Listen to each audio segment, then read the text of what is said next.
Hi guys, అందరూ ఎలా ఉన్నారు? బాగున్నారా? నేను బాగున్నాను ఫ్రెండ్స్. ఇవాళైతే చిక్కుడుకాయ కూర, టమాటో చిక్కుడుకాయ కూర అద్దరిపోయింది. చాలా డిఫరెంట్గా చేశాను.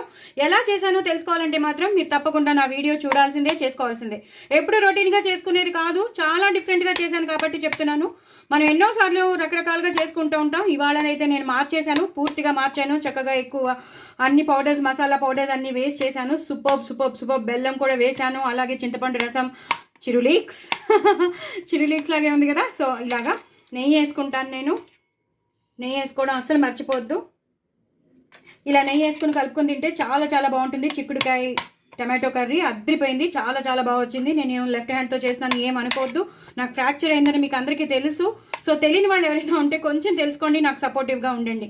సో ఇలా బాగుంటుందండి. అలాగే సాంబార్ బయట సాంబార్ చాలా బాగుంటుందిట. ఇంట్లో సాంబార్ కన్నా బయట సాంబార్ ఎందుకు అంత టేస్టీగా ఉంటుంది అని అడుగుతున్నారు. ఇంట్లో సాంబార్ ఎప్పుడైనా సరే పొరుగింటి పుల్లకూర అంటారు. సో ఎప్పుడైనా సరే మనం ఎంత సిస్టమేటిక్గా ఎంత బాగా చేసినా బయట హోటల్ ఇష్టపడతారు. కానీ ఎప్పటికైనా వచ్చేది అమ్మల దగ్గరికే, అమ్మ చేతి వంట దగ్గరికే. అవునా కాదంటారా? సో ఇవాళ వాళ్ళు అడిగినట్టు హోటల్ సాంబార్ చేశాను. సూపర్ వచ్చింది, చాలా చాలా బాగా వచ్చింది.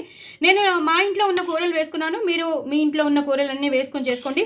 ప్రొసీజర్ మాత్రం ఇదే, ఇలాగే ఫాలో అయిపోండి. ఇలా ఎల్లో కలర్ సాంబార్ కావాలన్నారు. సో ఎల్లో కలర్ సాంబార్ చేశాను. వడియాలు లంచ్ చేసుకుంటాను. సూపర్ ఉంటుంది. ఇంకేం కావాలా? ఇంత మంచి లంచ్ రెసిపీస్ ఉండగా ఇంకేం కావాలి మనకి? 1-2 సార్లు తినేస్తే కడిపై నిండిపోతుంది. సో ఇవ్వండి రెసిపీస్. వీటిని రెండింటివి నేను మీకు షేర్ చేసినాను. తప్పకుండా చూడండి, చేసుకోండి. నా ఛానల్ మాత్రం సబ్స్క్రైబ్ చేసుకోవడం అస్సలు మర్చిపోవద్దు. హోటల్ సాంబార్ ఎలా ఉంటుందో మనకి తెలుసున్నదే, కానీ దాన్ని మించి ఉందండి. ఇది అద్దరిపోయింది.